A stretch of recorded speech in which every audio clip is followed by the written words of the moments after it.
Victor Oddo helps others navigate their awakening process through coaching. His YouTube page, blog, and spiritual awakening newsletters.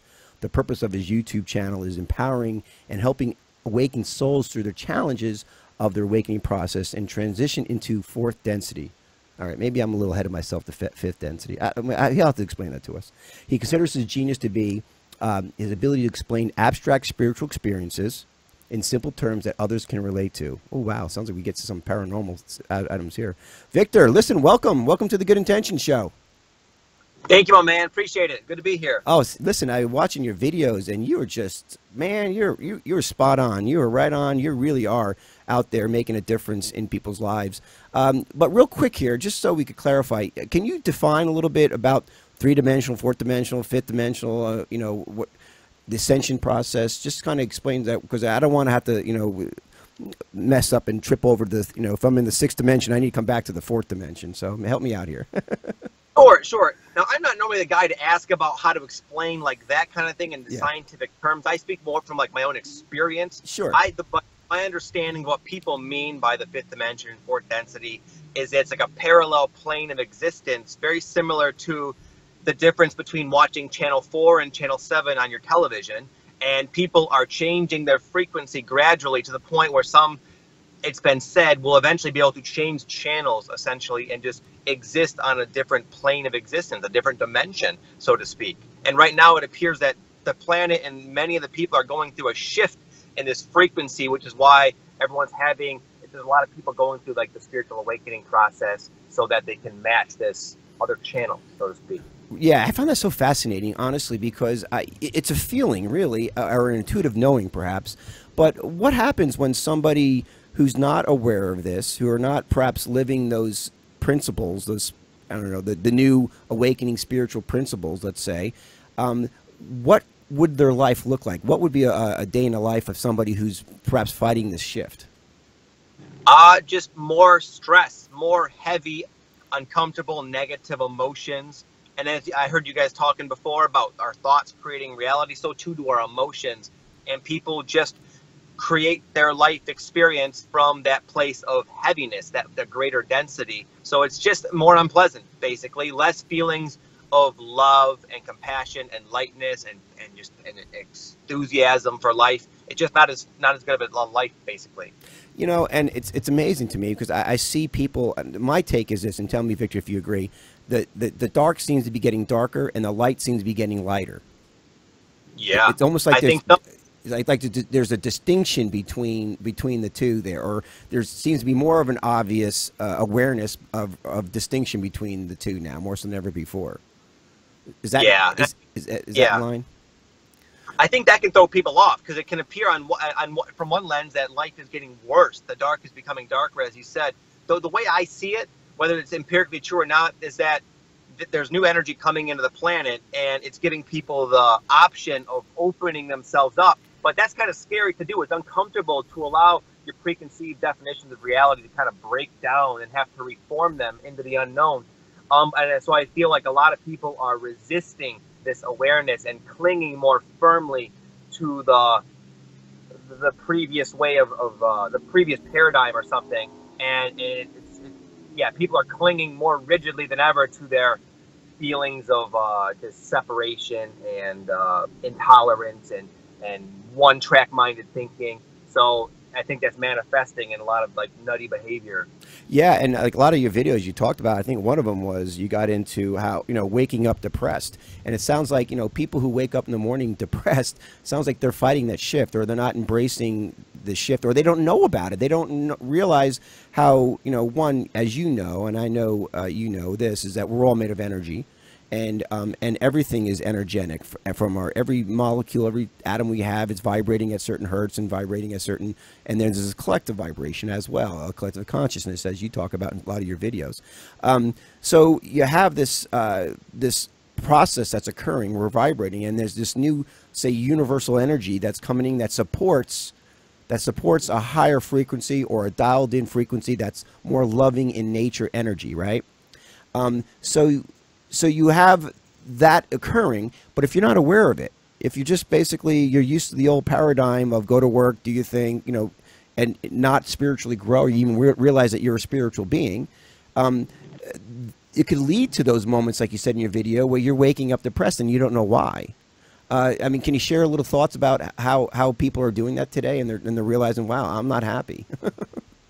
Yeah, you know, I think it's sort of a complex thing, because on one hand, people who are adjusting to the new frequencies, they can wake up depressed as well, but it's more of a productive depression, in a sense that they're aware that it's like they're gleaning the life lessons from their uncomfortable emotions, where a lot of people, I think, are just from that like victim mentality of life just happens to suck for them, and there's really nothing they can do. Where one riding this new wave of frequency, you could say, they might have the ups and downs and the depression at times, but they're looking at it from more of an inquisitive mindset, like why do I feel this way? How can I learn from it? And they're learning how to kind of release that in a more permanent way, rather than people who are just sort of stagnant in their life.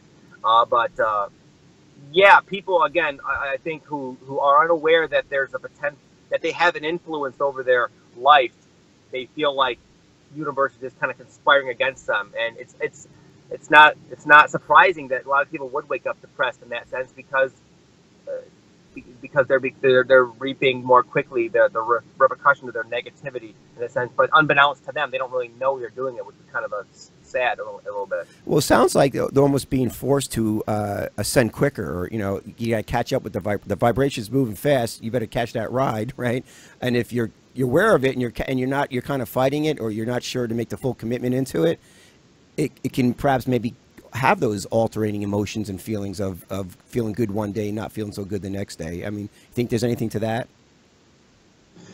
Yeah, yes, I do. I think it's like someone who's aware of the process will learn the lessons in a less abrupt way, where like I might wake up in a funk, and I'll examine, why do I feel this way? What is it? And maybe it ties back to my childhood, and I like have some sort of inner epiphany that's helpful to me. Whereas other people, they don't look at it like that, and they might have, the universe will kind of escalate, like to try to get their attention, where I might wake up in a little bit of a bad mood and learn the lesson. Some people might have to get into a car accident or a fender bender to like really like wake up to what you're doing. You're putting out these bad vibes, and the universe is going to try to help wake you up. So it's just, people can experience this sort of shift that we're all kind of thrown into in a very different way, depending on how aware they are of the process and how much they want to participate in it. Yeah, it's fascinating to me. I mean, and I love people who could talk about it, because I think trying to measure what you discuss, trying to measure from a scientific method perspective, or coming from what I call a 5-sensory scientific perspective, I think it's impossible. I don't think you can measure the multi-dimensional human being with a 5-sensory scientific method process. I think we need to find a new way, if we want to measure it, if that's even our goal is to measure it. I think we need to find a new way to measure this experience, as you discuss in your shows and your videos, because if it's happening no matter what, it seems, and people have to realize it's not going to stop. Things are not going to go back to the way it used to be, back in the 1940s or whatever. We're ascending, and either we're going to get part of the light that's getting lighter, or we're going to get be part of the dark that's getting darker. And I think, I don't know what the energetic universal purpose is until perhaps the dark gets so tired of being dark, they go to the light. Or the light's, been in the light so long, like, hey, I want to experience some dark, whatever it may be. But it seems like it's in momentum now, and it's not stopping, and it's getting accelerating. And it's like you have to kind of wake up to it. Otherwise, you're going to be feeling these emotions that are perhaps not so pleasant to feel on any given day. If I can quickly interject, we actually have a comment on Spreaker from one of your fans, Victor. His name is Rod Rissonen, and he says, "Good to hear you, Victor. Subscribe of your channel, teacher myself, and you bang, bro." So we got some of your fans on our channel. There you go. Good. So when did you wake up, Victor? When was your awakening? Were you born? You came out running out of the womb like this, or did you have a epiphany somewhere? No, man. I had what I call a Kundalini Awakening about a decade ago, while using psychedelic mushrooms. I didn't really realize what happened, but I had a classical Kundalini Awakening unknowingly to myself at that time. And then a few years after that, I would say that I started seeing like the numbers, like the 11:11 on the clock, and and started what I would say becoming more hip and aware and awake to like the more like the planetary ascension process. So that was when I was like 23 years old or so. But that was about a decade ago. So I did the Kundalini about 13 years ago. Well, sounds like Timothy Leary was onto something. Oh huh? yeah. Hey, can you describe what the Kundalini is? Yeah, exactly. What describe what the Kundalini experience is like, if you can, in terms that we can understand it. Sure, it's like a very, very forceful energy that it's said that people all have it to some degree, and it's dormant, and some people can trigger and kind of open up the cask that it lies in. And I know that sounds sort of weird, but it's a very legitimate, tangible energy that you can feel in a very powerful way. And the psychedelic trip for me was what catalyzed the awakening, and the way I experienced it was like it felt like a softball knot of energy making its way up my spine, and then it kind of pooled in my head and exploded. That's my own subjective experience, but it was what happened after. That could just be, oh wow, the mushrooms, but it was what happened after. I felt that energy would rush through me at random times throughout the day, to the point where I would just have to kind of lay down and let it do its thing. And after a while, I didn't know what the hell was happening to me. So I eventually looked it up online, and apparently it's quite common in the East. People are more familiar with it. Apparently it's a Kundalini energy, a Kundalini awakening, and it's just kind of like the energetic component of a spiritual awakening. So it kind of will wire you in a sense. So at one point, you really had no idea what was happening to you. At least you didn't have the terms for it until you investigated and figured it out. And the Kundalini resonated with you with that experience, probably through examples you've seen. So it seems like there's this it's this soul energy, or your higher self energy, or some universal energy that runs through your chakra system in your body. Like you said, exploded out of your third eye, and your third eye is your wisdom piece, right? Is your seeing, all eye seeing, yeah, right? The third eye all seeing. So so then you described it, and then you felt a calling, or like what was your next step? Why was it so important for you to get the message out after your own personal experience? Well, that was several years after, but I would say the primary reason is because of my own experience. I had something very dramatic going on with me that was very positive and had a lot of benefits, but I didn't know about it. There was no one to tell me that this is something that can happen to a person, and I felt very lost and afraid. I went to doctors, psychiatrists, and I know there's a lot of other people I can sense are going through very similar experiences that I did, and I wanted to just put out there what I felt was a lacking source of guidance and information, so people can look at it as something awesome, which it is, rather than get medicated or whatever, or just live a very anxious life feeling like something's wrong with them, when really something's right and it's going in a good way. So I kind of that's what inspired that. But that was many years down the line. I lived a bunch of life from the time I had that experience to what I do now. Sure, sure. Well, it's wonderful, and it's great to hear a history on that, because how many people are in the psych hospitals right now who had a similar experience that are heavy on, Thorazine or whatever they're pushing on people these days. Right. So it is. It's something to really look at, and God bless you, man, for sharing your experience with people and trying to awaken them to this new world. And so we were talking about, Jesse and I were kind of throwing around today, and he just mentioned earlier about, there's this innate aspect of our soul, or the human being, to be good. Do you believe that to be true? Yes, I do. I think it's natural to the true self to be benevolent, in a sense, rather, and all like the negative sort of behavior and mindsets and competitiveness is more of like a distortion of that, and a misperception of like the true nature of people. You see, to me, that always fascinates me, and maybe you could shine some of your opinion and light onto this, because here there's this innate drive. It's almost like this Darwinism, the innate aspect of human beings will always rise to the top. But why have we been such lost in this? I don't know. Are we in a fourth dimensional world, or fourth density world right now, or three density? Or what's your take? That's kind of debatable. Okay, all right. Whatever. I would say I feel like we're kind of in transition. Transition. From the fourth dimension to the fifth. Okay, so we're in this transition of these different dimensions, and it's basically an energetic field. It's a frequency, in my opinion. We're shifting frequencies. So when you say we're shifting, because we're all energy, we're all made up of frequencies, and as you shift frequencies on a collective level, they throw the words like fifth dimension, fourth dimension out. But but why, if there's such an innate drive for the human being to be good, why have we been living for thousands of years under an energetic system that the bad, or if you want to say bad, kind of influence this world of what goes on, and where, you know, the good right now today, especially, the good seems to be getting punished and the bad seems to be getting rewarded. Why do you, what's the essence, your thoughts behind that, if we're such an innate good people? I think what I was saying is more like at the core we are. I think most people, or a lot of people, are very disconnected from that and have sort of fallen under the guise and the illusion that the character, the personality is who they are, and they've sort of lost touch with their true self in a sense. And what we're seeing are like the character ego constructs interacting with one another on the planet by the billions, and that's kind of the crazy ramifications of that mode of operation. But that, I would say the negativity is not necessarily a reflective behavior of the true self, rather of the illusory ego. So yeah, you hit it right on, didn't you? It's the disconnect from source seems to be the issue, rather than because if we're truly innate and we're disconnected, then you can never tap into that part of you that is innately good. But once you're connected to source, and so prior to your Kundalini experience, did you? I think we might have. Yeah, there we go. Prior to your Kundalini experience, were you connected to source? In your opinion?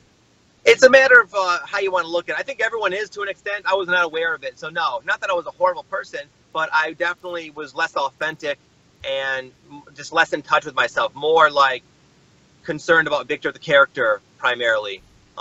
Yeah. Gotcha. So it's like you said, we're probably all connected. We're just we're not consciously connected. Right, exactly, yeah. And so one of your agendas, or what your goals, or your purposes, and it sounds like you're in your purpose right now. Do you feel like you're living your purpose? Yeah, very much so. So one of your purposes, it seems, and correct me if I'm wrong, is to help other people to awaken to this this state of mindset, state of feeling, state of being. And so when you talk about things like 1111, and you know, numerology, we talk about numerology on the show periodically, as well as astrology and things like that. And I'm a big believer in numerology, by the way. Right. Yeah. I see the numbers 33 or 333 everywhere. Oh my God! Oh, yeah, those are the ascended masters. Well, we just had Sir Rod Patterson on, and he did a whole thing on 333, and you know, but 1111 is interesting, and I don't understand the science behind it. And my mind kind of works more a scientific perspective, and not that I need to, because I'm really approaching this multi-dimensional world with an open mind of perhaps maybe needing a new way to measure things. But when you say 1111, or you heard 333. Are there relationships to these numbers versus some other numbers that are perhaps maybe not as angelic, or whatever the case may be? Why don't you share your thoughts on that? Yeah, you know, I just noticed that a lot of people who are going through the awakening see numeric patterns frequently. You might see 333. I saw 1111. I see a whole bunch. I'm sure you guys do too. I see rare numeric occurrences that kind of catch my attention, like 1, 2, 3, 4, 1, 1, 1. So I think it's just sort of an introduction to being like to synchronicity, to that there is like a divine flow and timing to things. And on one hand, some people might feel inspired to kind of look up the numerology behind the number. Maybe there's some kind of message from the higher self for them. I think a lot of people, it's just to kind of allow their previous view on reality to kind of come unglued and open up to more of the possibilities. And it's just one of the ways that it's like a wake-up call, I think, for a lot of people. So what is 1111 to you? 1111 to me represents, they're like numbers of enlightenment. They're numbers of awakening and ascension, and just being moving towards higher consciousness. But that's my own individual take. I'm not familiar with the exact numerology definition. Yeah, I would sure.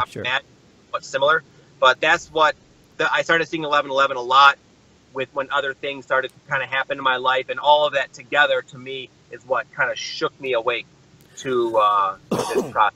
That's fascinating. So when a precursor, like say you probably at this point, for you, because it's an individual experience, I think the numerology experience, especially when you get to the numbers that are awakening experience. But when you see a number, is there usually a precursor, or it's a trigger for you? Like, how do you process that? Like, oh wow, something's big's coming, or is it after the fact? Like, how do you use those numbers to assist you in your awakening, you personally? Yeah, I find that they have a different place in the awakening at different times. In the beginning, they were to kind of help wake me up. Like, wow, dude, I see these same numbers all the time. What the hell's going on? So much that I looked it up. And that was kind of like in tandem with other things, again, to kind of wake me up. And then there was a time where they were a source of guidance, like when things would change in my life in kind of a drastic way, I'd see a lot of the numbers to kind of say, and to me, the message was, it's okay, you're good, you're good. This is part of something greater. And I had that feeling of like faith and optimism, even though things on the surface look bad. Now they're just normal to me. I just see the numbers and the different synchronicities all the time. And I don't like read into them so much. I just see them a lot, and I kind of almost ignore them. Right. So okay. So and do you see any other numbers besides that appears that may assist you in a different direction to make a decision? Because I'm just curious how people use numerology to help with their life decisions. You know. Yeah. I find that to me it's almost like whatever numbers I've been focusing on, I see a lot, and they become my new message. I don't see I see the numbers more as like benign in meaning for me, just like more a reflection of that perfect timing and divine guidance. So 1111 could mean the same thing as 1221 or 1212 to me. It's all very similar message to me. Right. Sometimes they'll have certain numbers that are reflecting something specific that is more of like trying to like help me become aware of something within myself. Like I would see 420 a lot. I used to grow medical marijuana, and I would see that, and I kind of had the sense that it was time to stop growing. But so they can have specific meaning, but more times than not, in my experience, it's more just they're all kind of in the same category of synchronicity. How do you feel about 666? I think that's a number that represents darkness to a lot of people. I don't think it's inherently bad. I think it's depending on the person's relationship to it. Someone might see 666 a lot as a way of reflecting their fear, or they're doing something bad. I would imagine. I wouldn't say it's anything to worry about if someone's seeing it, that they're evil. Nothing like that. In your personal experience, have you seen whatever their definitions of it, it's going to be an individual meaning. Sure. Well, I was going to ask you a question about the, like you have this dogma, a lot of religions, not just Christianity, almost every religion has a certain dogma to it. And a dogma definition is basically believing in something and not deviating from it. This is the belief and this is the way things are, right? I seem to be approaching life a little bit more open-minded and light on my feet, as Ike says. But how do you approach do you feel like you have worked yourself into a dogma even with this new belief system? Or do you feel you're more light on your feet? I feel like I definitely wouldn't say I worked myself into a dogma. I'm open to any of the things I say, like being susceptible to change. And oftentimes they do. So I personally I wouldn't say, I don't need, like people will sometimes ask, how do I know if I'm awakening? I say, who cares? So what? If you're awakening or not, live your life, improve your life, try to be happy, try to help people. Who gives a shit? They're all just definitions. But no, some people cling to it, I think, because it gives them a sense of safety in a sense, and it can, but when new information comes in and throws sort of, knocks the legs out of a definition, that can create a lot of havoc. So it's easier to not put so much stock into them, in my experience. No, I think that's a healthy perspective. Good for you. And but how do you deal, like as a YouTube celebrity? How do you deal with these people who have these dogmas, whether it's Christianity or whatever? Who, when you say the word 1111, or you mention marijuana, or you mention mushrooms, and they're going to go to this perspective of, well, he's just the devil has this boy, How do you sure, how do you I get a lot. Yeah. But fortunately, I've chosen to speak in a way that I know people who get it are going to get it. I don't aim to convince anybody of what the validity of what I'm saying. But sometimes my videos will get popped up into more of a mainstream audience, and I'll get a lot of backlash. But that's okay. I try to learn from that and work on my own acceptance, and I see it. That's their expression and opinion, and I'm not going to try to force them to see it my way. That's fine. So I try to ignore those kind of comments, honestly. Do you ever feel hurtful by them? I mean, some of these things on YouTube are just straight out, I mean, death threat hurtful. You ever take it personally? I used to, yeah, big time. There's a while when I had a video kind of pop a little bit, and my video started to suddenly become in front of people's eyes that weren't used to seeing what I was talking about, and I got a lot of negativity, and for a little while it messed me up. ironically, I find that the positive comments are more detrimental because they almost build my ego. So I do my best to detach completely from what people say. I can sense if it's being effective or not. But it's been a real, it's catalyzed a lot of personal growth in me, and actually created a lot of inner stability as a result of dealing with being so criticized or so loved. In both regards have helped me. But initially, yeah, it was very challenging to me. Yeah, it forces you to love, forces you in the direction of love, doesn't it? All right, we're going to take our first break, Victor, but when we get back, you recently put a lot of videos out on the eclipse. So let's discuss when we get back some of the meaning, what the meaning that was for you, the total eclipse of the sun, outside of a little Pink Floyd song. And we'll get back with Victor Oddo, and he is also, you can catch him, you can reach him, I should say, at 20centurysecret.com. That's his website, 21centurysecret.com, or check him on a YouTube channel. What's your YouTube channel called, Victor? Just my name, Victor Oddo. Victor Oddo. All right. Catch him there. Catch him now on the break. We'll see you in a minute. All right. We're back with Victor Oddo, and he's a YouTube celebrity. You can catch him on Victor Oddo YouTube channel. Also, check his website out. It's really cool. And we'll talk about a little bit later on in the show about his courses he offers and his ebooks and his private sessions to help you awaken within. 21centurysecret.com. So, Victor, before we left on break, we were just talking about some of the latest videos you've been putting out, and it's kind of timely. I guess it was, what, Monday? No, what is today? Today's Friday. So it was Monday? Yes. Oh, jeez. That's the eclipse was on my birthday, believe it or not. So I'm a birthday eclipse boy. So I don't know if that means anything. But why was the eclipse so important to you? Because you put a lot of videos out there. What does it mean? Well, I do certain videos I call energy updates, where I just sort of, you can take this for what you will, but it feels like I channel, like I let go, and like some people channel. I don't know if you're familiar with that. They're just kind of like a channel talk in a sense, and it just, what came out of that was I just felt it was a significant time, essentially, like just a big window of energy. Like I feel like there's a lot of energy coming into the planet, like we were talking about before. And sometimes when the astrology lines up in such a way, there are like greater quantities and blasts of the energy. And I just felt there was a lot of it present, and it kind of lined up with the eclipse. So I feel like it's going to just be very, just have a eventual, quite a ripple effect for everyone in a very individual way. Well, yeah, I mean, it seemed like it was, a lot of people were focused on the actual event more so than perhaps the inner meaning of it or the metaphysical meaning of it, which my understanding was it was more of going within yourself during this period of time than just watching a cool thing of a black spot over the sun, right? Yeah.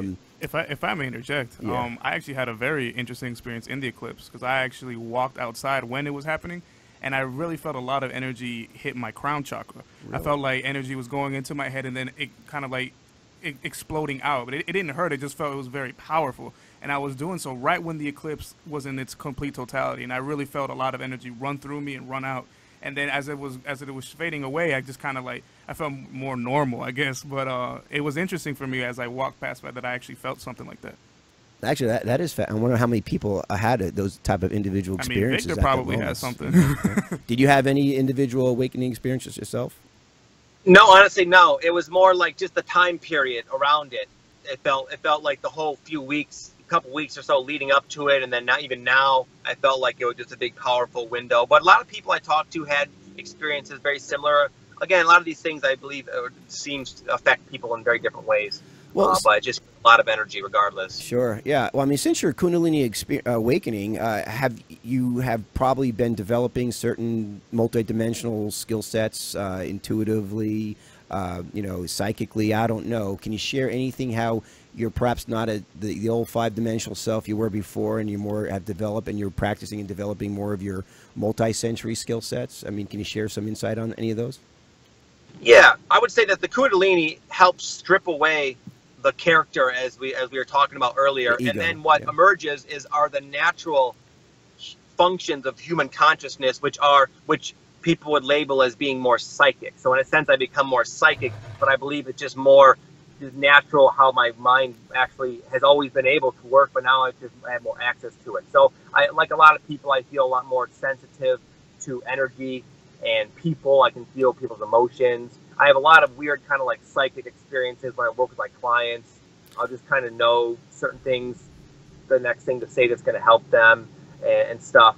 But in my experience, it's very subtle. It's not as like mystical as people would assume, like a psychic sort of phenomenon. It's more just, it feels very natural to me. Like I've always had it and just forgotten how to use it.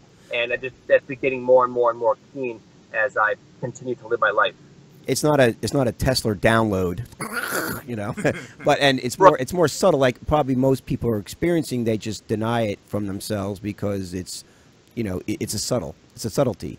And I think that's interesting. I think a lot of people can identify with that more so than, you know, having, you know, there are plenty of psychics out there who, you know, could pick up and they say it's a channel. I'm channeling. I know when I'm channeling. I'm hearing voices when I'm channeling, or I'm seeing things when I'm channeling.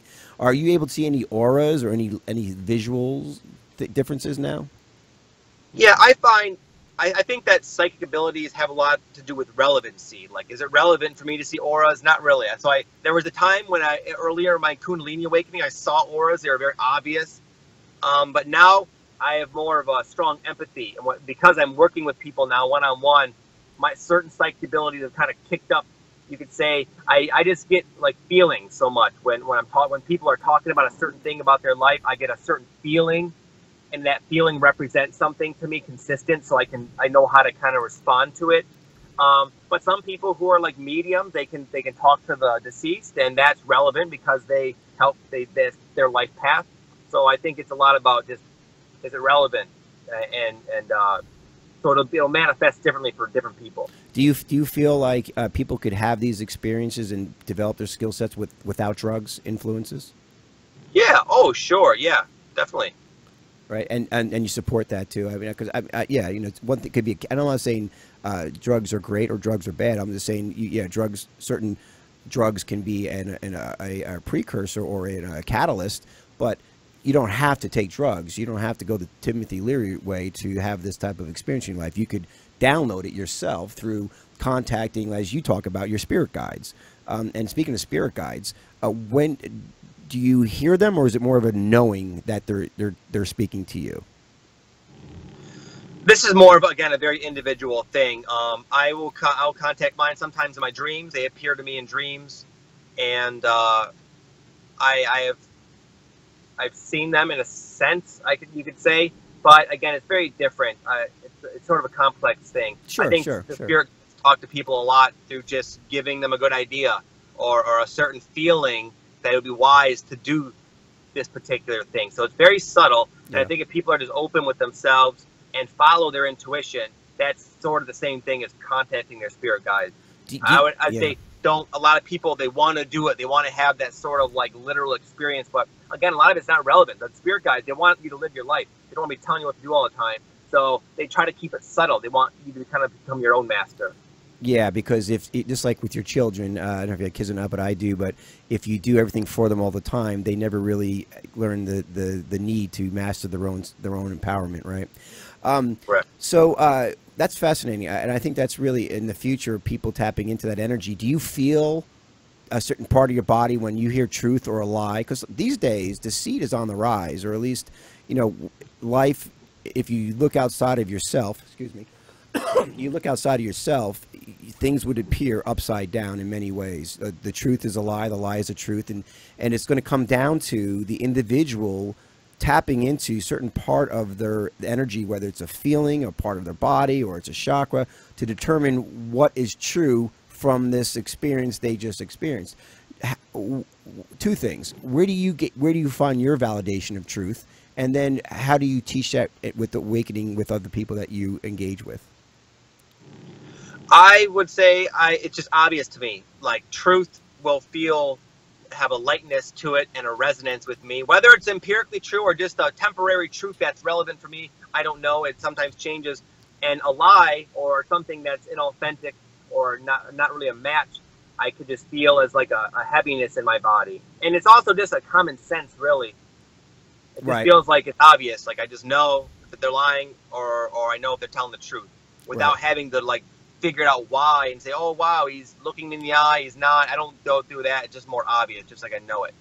Yeah, more of a omni-knowing, yeah. I think a lot of people can identify with that as well. So let's talk about some of your videos and that you're doing, that you have out there. Like one of the things that you look at, of course, we talked about the signs and everything else, but you also talk about law of attraction a lot, and how that works. I assume you believe in a higher self.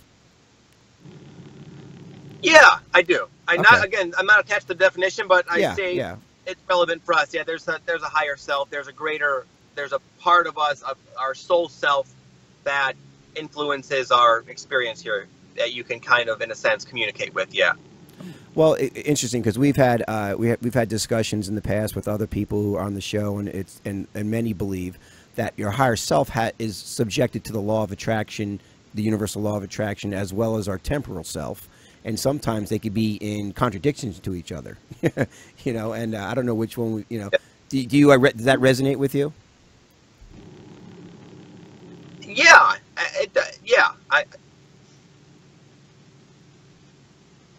I suppose. Yeah, I would not the way I have looked at it, but in a sense, yeah, I think that I always say we're giving out mixed signals. There's a part of us, the true self.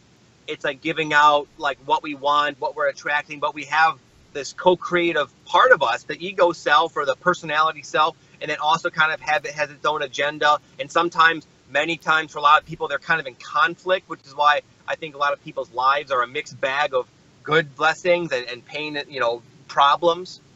So yeah, I see what you're saying now that I kind of talk it out with my. Yeah, no, I love that, how he just on the spot, man. What a mind he has, huh? Well, yeah, I mean, he is kind of enlightened, you know. Yeah, he sure is. So, and then also, you know, I think going on with that is that when somebody has that, like when people just learn the law of attraction or the manifestation process, right? Often they'll get involved in it. They'll all be all hyped up and all excited about it. And I'm sure you probably teach us in your courses too. Is that, you know, oh my God, you know, certain things happen and all of a sudden they're not manifesting anymore, and they're like, oh, this is stupid. This doesn't work. Maybe that part of that conflict, like you're saying, is probably maybe what's occurring. You know, they're not listening to their higher self to find, you know, because you may want that Bugatti, you know, your Bugatti, you really want that Bugatti, but, you know, you end up getting a Hyundai, you know. So, you know, I think people have to take into account you have a higher energy manifesting as well, not just your temporal conscious want. Do you find that's kind of a common theme with a lot of folks you help guide and coach? Yes, I say a lot of it, though, in my opinion, is like more of a misperception of what's happening. For example, I want a Bugatti, right? Yeah. And maybe that's not a big deal. Maybe that's something I do want. But oftentimes what I'll attract initially on the road to that eventual vehicle or whatever, are reflections of insecurities I have, or emotional blocks, or feelings of inadequacy that are making it pretty much impossible to actually have that. So I want something, I feel good about it, and then sometimes you got a bunch of crap spilling at you, and it can seem like, wow, the law of attraction is BS, but really you're getting experiences that are going to help you work through where you're blocking yourself, and that's, in a sense, great progress if you can look at it with that mindset of how can I learn from these experiences. Right. So I think that's where a lot of people get tripped up. They feel like really resonant with the idea of something, they get a bunch of problems and they give up. How do you advise them? I advise them to take responsibility for everything in their life. Bam! Come on, man. That's a quotable right there. So we don't create certain things. We create everything. I believe so, and even if that's not true, that's a way that you can go through life and turn problems into solutions, and you can actually benefit from problems with that mindset. I found, whether it's actually true or not. Right, and so victimhood in your reality doesn't exist. It's like a state of mind. Yeah, it's one way to go through life, but to me, it's not a very empowering way to go through life, and it leaves you victim to the fluctuations of life. And again, there are consequences to living that way. Right. Yeah, and I have to say, yeah, I've seen that, and I've seen when people finally embrace their power of their intentions or the power of their soul, the Kundalini, it almost seems inevitable that victim mentality, which we could have at any given conscious moment. You know, somebody upsets you and you lose connection with Source, and you could find yourself thinking in a victim role at any given time. I mean, I found myself doing that, and I'll catch myself. I'm saying, I'm the creator here, you know, or the co-creator. I'm manifesting here. I created this. What's the reason why I created this situation, right? And then I kind of will process through And like you said, along the way, you kind of find the little treasures that were laid out for you by whoever or whomever or yourself, right? So, but I think it's inevitable that victimhood kind of falls off, and I think people don't even realize when it happens is it's kind of like the frog in the warm water. Before you know it, you're not thinking victimhood much as consistently as you did in the past. Has that been your experience too? Yeah, like in the sense that, like, do I play the victim sometimes? Absolutely, I do. I think it's about like being honest with our abilities. None of us are really perfect, and I just try to stamp myself out of it ASAP, basically. But it's very common to sometimes when something surprises you in life that sucks and makes you feel disempowered. There's a temporary experience of, well, screw this, you know. But I try my best to. I know that doesn't lead to ever a solution. It doesn't ever change anything. So I try to, like, you know, man up after as soon as possible, and then try to learn from it. I think Tony Robbins said something one time. No matter what happens, you can ask yourself, how can I benefit, like, greatly from that? And that stuck with me, so I tried to. And I found that the greatest problem, the worst tragedies, have catalyzed the most positive forward movement. It tends to be sort of like there's a balance there. So I try to get over that real quick. Well, no, and I think it's great. And speaking of mentors, when we get back from our next break, let's discuss a little bit who are your mentors, right? And also what your books you're selling right now and how empowering they are, your courses you offer, and let's get into some of your work that you're doing and shifting this world to a better place. All right, we'll be right back with Victor Oddo. You can reach him on YouTube or go to his website, 20centuryseeker.com. We'll be right back. All right, and we are back with Victor Oddo, and we're discussing awakening to the fifth dimension. Bring in the fifth dimension. Come on already. What are we waiting for, huh? Get on the board, would you people, please? All right, so who do you look up to? Who gets you motivated every day to get out of bed and do what you do? Well, I have found that I've had different, like, mentor figures in my life at different times, depending on the situation. I've had many. There were times where I read a lot of, like, Eckhart Tolle and Adishanti and Thich Nhat Hanh. They're like enlightened teachers, and I still learn from them a lot. Then when I started to try to get online and grow a business, it was more like I read books about productivity and like read a lot of Tony Robbins and people that really inspired me to just be my best self and find my purpose. Now I just bought a couple of books on Amazon about being a good father. It's just more, I just try to learn a lot from a lot of different people depending on the situation. Congratulations, man. Yeah, congratulations. Oh, I have 3 kids, so it's not like I'm just having. Oh, okay. Yeah. Never mind then. It's not his first rodeo. Yeah, right. Well, listen, man, my favorite hat to wear, as I say often, is being a father. Of all the hats I wear, and I got a lot, but I love being a father, and it shows because my kids, my boys, they want to have about 5 kids each. So I must have done something right. But so okay, so let's talk about your website and what you offer. One of the books you have on there is the Mood Shift, right? Are these ebooks or what are they? Well, I have some free ebooks. I have some different courses I sell. The Mood Shift is a program. You've got to pay money. It's not free. It's like $50 or so. But it helps you stay in alignment during the ups and downs of the awakening. It's like a morning routine and just some suggestions to people who are experiencing the kind of wild ups and downs and fluctuations in the awakening. It's something they can check in with every day and stay as grounded as one can during the process.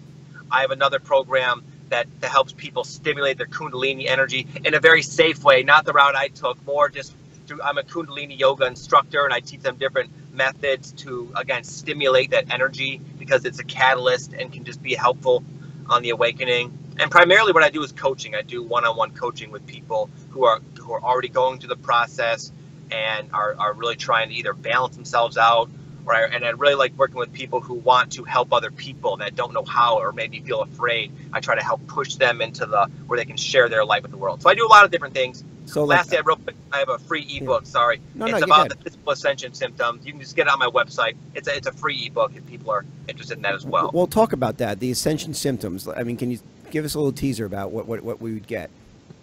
Yeah, it's a very diverse slew of symptoms that people go through. people feel it physically. They feel run down. They feel fatigued. They're not sleeping. They're getting sick and weird rashes, all sorts of kind of complications that come at random intervals. Emotionally, people become super sensitive to other people's emotions and their own as well. And there's just like this emotional catharsis that goes on. And then there's also the dealing with some of the new perception abilities or the psychic abilities that kind of open up in tandem with this imbalance, and all of it together just kind of can be kind of a chaotic process to the mind and people who especially aren't aware of it. So there's a lot of different kinds of symptoms. Yeah. Well, that's fascinating, and you give some solutions in there on how to handle it too, right? Yeah, that's essentially what I'm about. My YouTube channel, that book I mentioned, that helps people with the physical symptoms and how to manage them. I was a personal trainer, and I applied a lot of my personal training knowledge to like dealing with the fatigue and the insomnia and the aches and pains. And so that's what that one book I was mentioning focuses on, is the physical symptoms. Yeah. Sure. Well, we're gonna.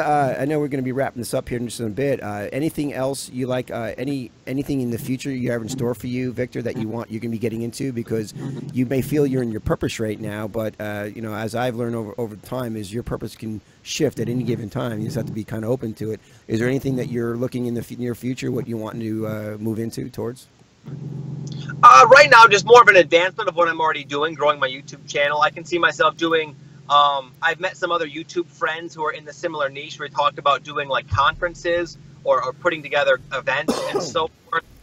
I also want to do an online, some people can't afford a coach, like a mentor, that's fine. I want to do like an online coaching thing where people can join that for a lot cheaper and have like access to me and ask me questions and build kind of a community of people that are helping each other. I also want to build a community blog where other writers all contribute to this thing. So I have a lot of things I'm working towards. Yes, most certainly, all aligned with what I feel my purpose is. Are you familiar with Koi Fresco? Yep. I've talked to him a few times. Yeah, we're actually having him on Monday. Oh, nice, cool. Yeah, he's a good guy. Yeah, he looks like a cool guy. Like, I also watch his videos too, and I'm like, yeah, he's another very spiritually in tune person.